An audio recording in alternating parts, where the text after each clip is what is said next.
Welcome to the Nichols Tax Update podcast for the week of October 12th, 2020.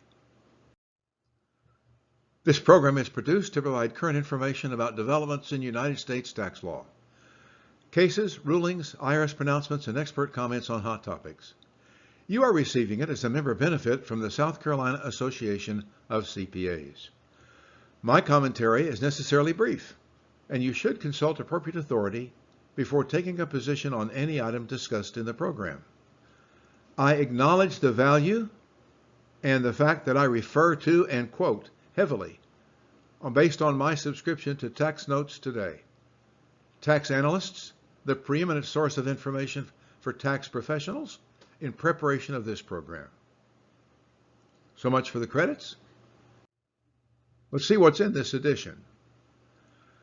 Item number 1, both the ineffective S and ineffective S election and inadvertent termination are excused in this private letter ruling, which cost some money and should have caused some embarrassment, or would have caused some embarrassment if the names of the players were made public.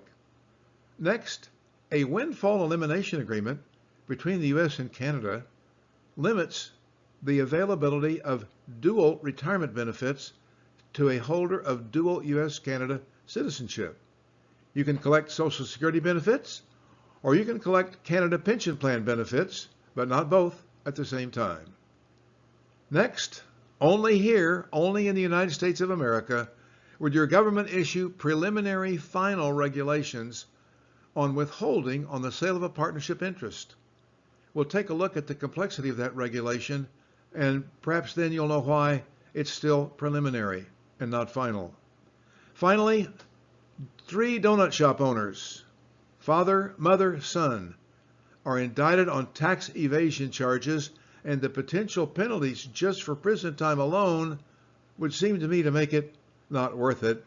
They only evaded tax on about $1 million of cash from the sale of donuts over 5 years. My number is bigger than what I think I could steal from selling donuts. How about you? Let's look at the facts and talk a little bit more about it toward the end of this program. Let's start with neither an ineffective S election nor inadvertent termination is deemed to kill S status.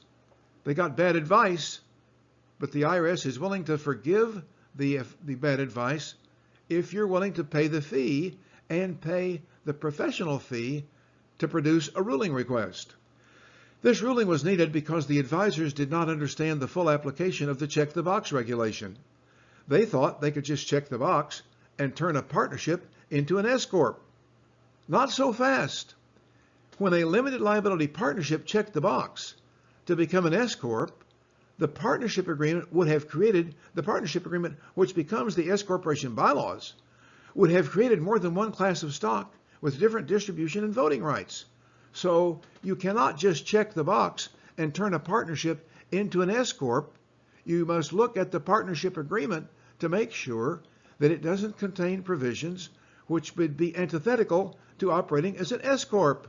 Then, they knew nothing about operating an S Corp. For 3 consecutive years, the corporation had passive investment income in excess of 25% of its gross receipts.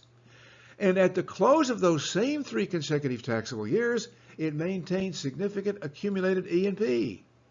Both violations, all the violations, are inadvertent. They're not the result of tax avoidance or retroactive tax planning. They are the result of an uninformed tax advisor who ought to be doing something else, frankly. But all involved have consistently treated this as an S Corp. This uninformed advisor has consistently prepared Forms 1120S, even though it wasn't really an S Corporation, and consistently produced K-1s and consistently reported the S Corporation income. So, no harm, no foul. The IRS is able to give them a private letter ruling allowing them to treat themselves as an S Corporation, and in effect to accept the fact, what they've already done, provided they change a few things based on the requirements that are imposed in this private letter ruling request. Yes, you can keep your S status. Yes, you will not be terminated But, by the way, you have to do a few things for us. If you're interested in what they are, read Private Letter Ruling 2020-40006. Next, a windfall elimination provision. Not immediately available for quiet reading. It's in the treaty between the U.S. and Canada. The windfall elimination provision in the totalization agreement provides that you cannot collect a Canada pension plan retirement benefit and a Social Security benefit at the same time. So you've got a dual citizen who qualified for both, but who could only claim one or the other. And that's the result in the Seventh Circuit of Beeler versus Saul. Although it's fair to say that the three judges who heard this appeal did not agree. Two, obviously the majority, voted for the result you see here. One dissented, and you might want to read the dissent in order to become fully informed on the issue. Next,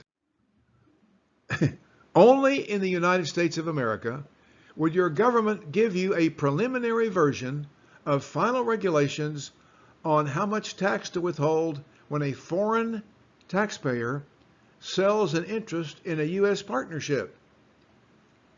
Why? Well, because it's really complicated. That's why. Look at the very bottom line on this slide. 1.864C8, that's the regulation section.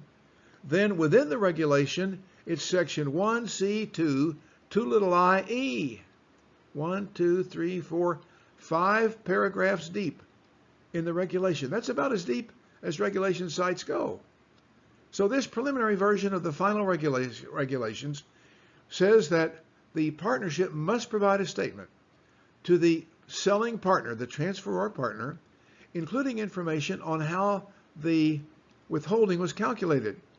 Was it calculated on the effectively connected gain or loss determined under the material change in circumstances rule provided in the regulations that are cited at the bottom of the slide? Folks, this is complicated. Unless you have a U.S. partnership with a foreign partner, and that foreign partner sells their interest in the U.S. partnership, you may ignore Regulation 1.864C8-1C2 2i. I know you've all been waiting for the punchline here. That was it. 3 donut shop owners have been indicted on tax evasion charges. They have big trouble.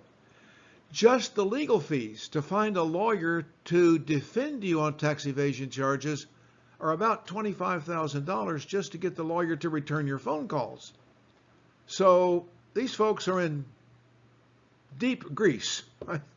According to the indictment, John, Helen, and Demetrios operated 3 Dippin' Donut stores with locations in Rome and New Hartford from 2013 to 17, 13, 14, 15, 16, 17, 5 years.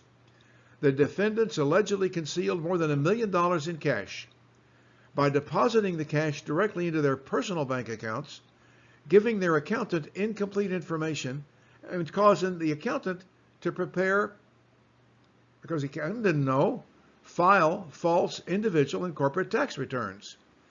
The indictment further alleges that the defendants, with their unreported cash, committed employment tax fraud by paying some employees some of their wages off the books in cash. Well, it happens a lot.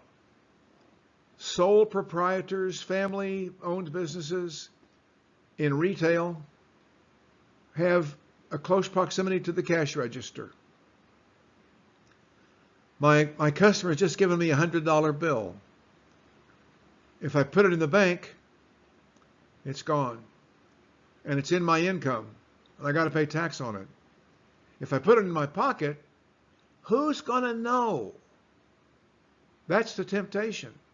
So, is it worth it? If convicted, these 3 defendants face a maximum sentence each of 5 years in prison for the conspiracy charge and each count of tax evasion, 3 years in prison for each false return charge. They also face a period of supervised release. So One prison term for conspiracy. That's one overarching charge. 5 for evasion. That's 6 times, that's 5 times 25. That's either 26 or 30. Plus 3 times 5 for false personal returns. That's 15. Plus 20 times 3 for false payroll tax returns. That's one of those every quarter. That's 60 of them for 5 years. Let's see. 30 plus 15 plus 60. That's 105 years. Just for putting the money from the sale of a donut into your pocket instead of in the cash register. My friends, as we're hearing a lot of politicians say, this is election season, my friends, the risk is not worth it. Thanks for your attention. Until next week, for the South Carolina Association of CPAs, we have nothing more important to share with you than this. Please, stay safe.